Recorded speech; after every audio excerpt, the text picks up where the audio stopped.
Let's calculate continuous growth and decay. So we're going to go both ways here. So first things first, continuous growth and decay, what do these formulas look like? All right, so we could have A sub t equals P equals PE to the RT. You also could see this as A sub t equals A sub 0 times E to the RT. You also just might see things as, I'm going to write them smaller over here. I'm sorry, hold on. There we go. A sub 0 E to the KT. Now, you'll notice that these last two are identical except for the K and the R. Some folks like to say if it's not dealing with money, because this is principal equal to the rate and time, they like to say if it's not money, we want to use a different variable for the rate. It's still an interest rate or a growth rate, so it's not so big of a deal. Now, the P and A sub 0, those are the initial amounts. Doesn't matter what formula you use, they are the same.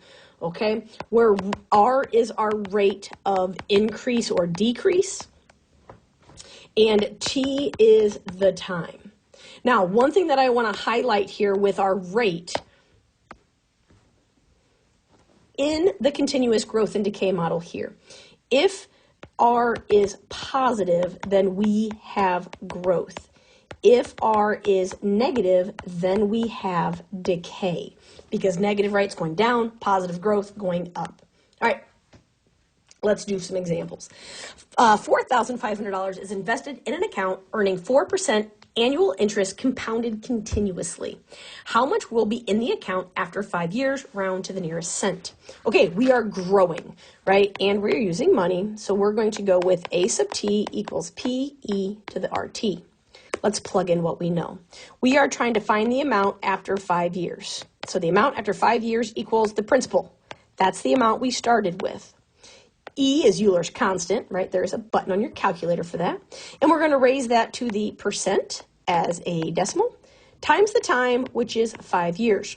Now, when we're simplifying this, we have to follow the order of operation. So we're going to play inside the exponent first.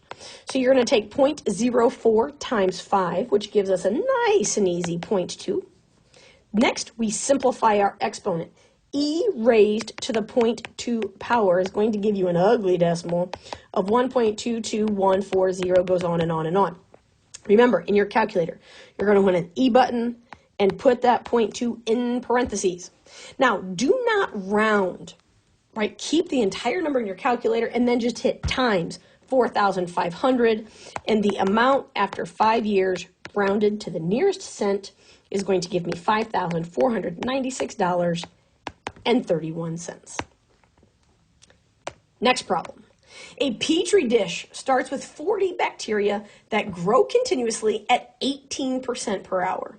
How many bacteria are present after 12 hours? Round to the nearest whole number.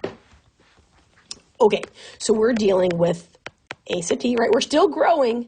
I'm going to use A sub 0 E to the RT just because it's not money. It's the same formula.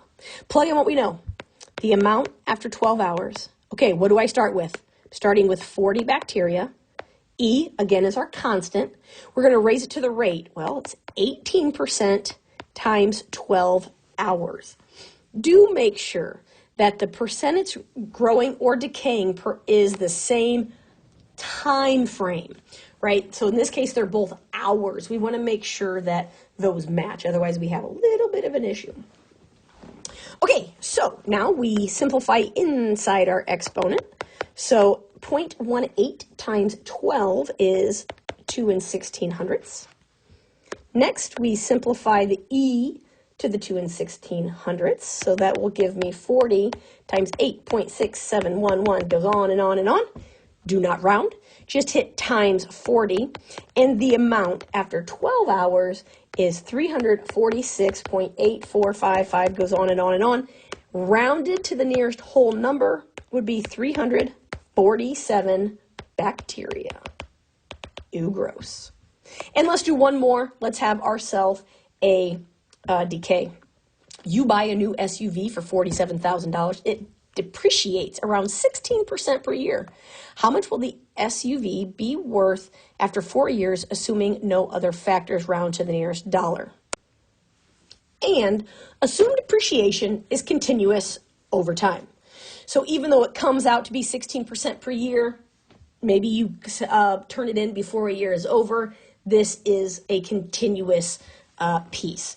So we are going to use the A sub t equals A sub 0 e to the RT. Now, the big key is that it's depreciating, which means my rate is going to be negative. So the amount after 4 years, I have the initial amount of 47,000 e to the negative 0.16 times 4. So you have to make sure we have our negative in front of the rate because we are decreasing, right? It's decaying in value. So we start by simplifying our exponent.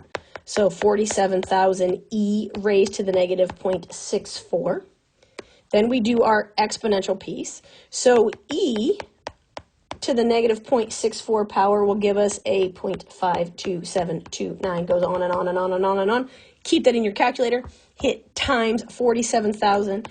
And the amount that your SUV is worth after 4 years is $24,783, rounded to the nearest dollar.